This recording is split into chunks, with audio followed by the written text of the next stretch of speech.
बांग्लादेश में चुनाव के नतीजों के बाद अब एक और बड़ी खबर सामने आ रही है, जो भारत और बांग्लादेश के रिश्तों से जुड़ी हुई अहम खबर है। दरअसल बांग्लादेश में चुनाव के बाद अब वहां पर एक नई सरकार बनने जा रही है। 17 फरवरी की शाम बीएनपी नेता तारिक रहमान प्रधानमंत्री पद की शपथ लेंगे और इस शपथ ग्रहण समारोह में बांग्लादेश ने भारत को भी न्योता भेजा है, जहां भारत की तरफ से लोकसभा अध्यक्ष ओम बिरला तारिक रहमान के इस शपथ ग्रहण समारोह में शामिल होंगे। ऐसी खबरें सामने आ रही हैं। प्रधानमंत्री नरेंद्र मोदी पहले से तय कार्यक्रमों की वजह से इस शपथ ग्रहण समारोह में शामिल नहीं हो पाएंगे, इसलिए लोकसभा अध्यक्ष के जाने की खबरें हैं। बांग्लादेश में इस बार का शपथ ग्रहण सिर्फ एक औपचारिक कार्यक्रम नहीं, बल्कि एक बड़ा कूटनीतिक संदेश भी होगा।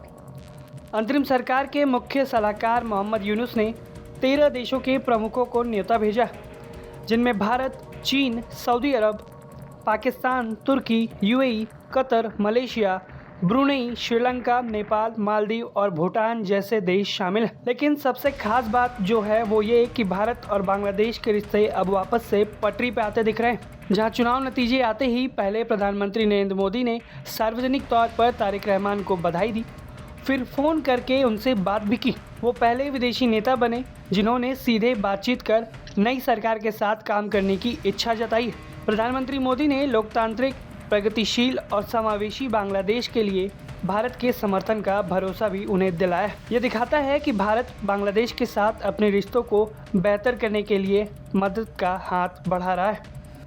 और अब शपथ ग्रहण समारोह में भारत की ओर से लोकसभा अध्यक्ष ओम बिरला शामिल होंगे।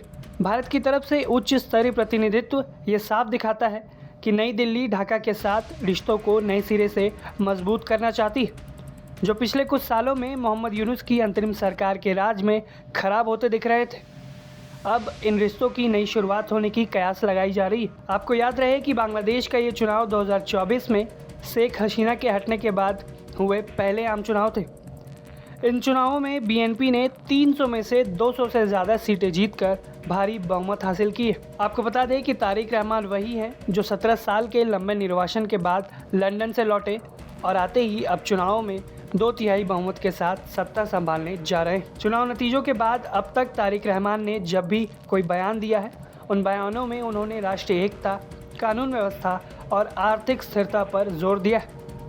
और भारत की तरफ से भी जो सकारात्मक पहल की गई है, उससे ये साफ होता दिख रहा है कि दोनों देश शायद अतीत की तलखियों को पीछे छोड़कर एक नए रिश्ते की मजबूती को आगे बढ़ाना चाहेंगे। खैर, अब ये देखना होगा कि बांग्लादेश की नई सरकार भारत बांग्लादेश के रिश्तों में सकारात्मक कदम लेती है या नहीं।